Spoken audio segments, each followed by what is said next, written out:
Number 3 पे जो point है, कौम की माँ। क्या?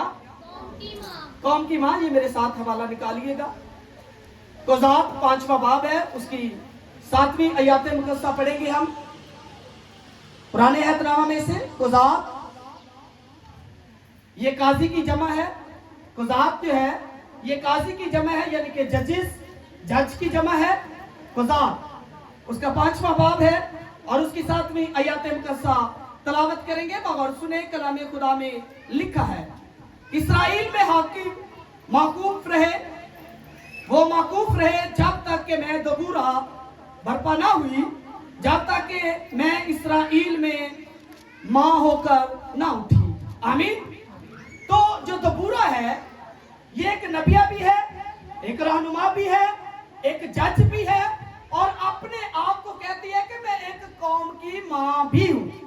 हालांकि इसके अपने वतन से कोई औलाद नहीं थी, यानी कि इसके अपनी कोख में से, वतन में से कोई औलाद नहीं थी, जिसको बायोलॉजी कहते हैं, उसके मुताबिक भी इसके पास अपनी औलाद नहीं थी, लेकिन फिर भी ये कहती है कि मैं कौम की माँ हूँ। किनकी? कौम की माँ हूँ। यानी कि जिनके पास अपने वतन से बच्चे नहीं भी होते तो वो भी अपने आप को जो समझते हैं कि हम कौम के हैं, तो वो अपने आप को कौम की माँ कहती है। मुकद्दसा दबूरा जो है इसके मानी है शहद की मक्खी। क्या? शहद की मक्खी।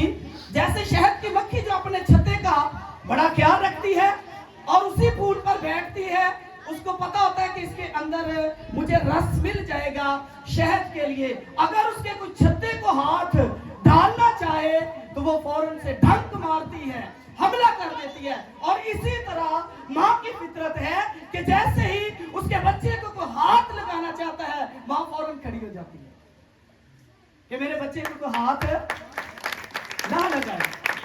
तो इसी तरह जब आप खुदा के करीब हो जाते हैं, खुदा के साथ रिलेटेड हो जाते हैं, आपका रिश्ता खुदा के साथ मजबूत हो जाता है। अगर आपकी तरफ कोई मैली आंख भी देखेगा उठाकर तो खुदावंद आपके लिए खड़ा हो जाएगा। तो इसलिए माँ की और जो खुदा है, इन दोनों की फितरत एक जैसी है। तो मैंने पहले भी शायद ये बात की है कि माँ आप हमें बच्चे को पुट के पंजाबी च जिन्होंने कहते हलाल कर देवे, आप हमें जो मर्जी कर ले, पर किसी को हाथ नहीं लगाने देती। हाथ आप चाहे जितना मर्जी उसको मारे और जितना मर्जी तशद्दुद करे।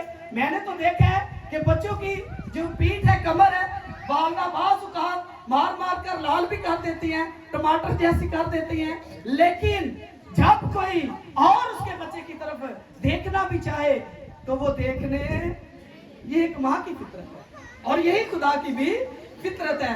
और जो मुकद्दसा दबूरा है वो कहती है मैं कौम की माँ हूँ। वो कहती है जब तक कोई नबी नहीं आया, क्योंकि ये नबिया भी थी, नबी माकूफ रहे, हाकिम माकूफ रहे, तो दबूरा कहती है कि जब मैं आई और फिर वो कौम के लिए उठी माँ बनकर, वो कहती मैं कौम की माँ हूँ। और उसने कौम के लिए फिर बहुत ज्यादा, जब आप पढ़ेंगे तो कलाम खुदा में लिखा कि बहुत ज्यादा काम किए।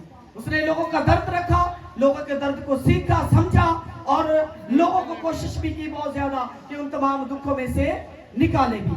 तो इसलिए यहाँ पर यीशु मसीह भी बड़ी खूबसूरती एक आयत मेरे ज़हन में आ गई है। वो कहते हैं जैसे मुर्गी अपने परों के तले अपने बच्चों को छुपा लेती है, ऐ यरूशलेम, जब उससे पहले पढ़ते हैं कि लिखा है मेरा भी दिल करता है कि मैं तुम्हें अपने परों के तले छुपा लूं। खुदा चाहता है आप लोगों को, जैसे मैंने परिंदे का बताया कि वो जल गया था, खुद भी जला, बच्चे भी जल गए, लेकिन वो चाहता परिंदा तो उड़ सकता था, लेकिन वो उड़ा नहीं। ऐसे ही माँ है, बेशक वो अच्छा खा भी सकती है, अच्छा पहन भी सकती है, अच्छा रह भी सकती है, कहीं पर जा सकती है, सब कुछ कर सकती है, लेकिन अपने बच्चों की खातिर अपनी सारी खुशियां जो है वो कुर्बान कर देती है। तो इसलिए जरूरत हमें भी है कि हम भी हमेशा अपने वालिदैन के, अपनी बिल्कुल वालदा के जो है वो ताबिया रहकर जिंदगी बसर करें।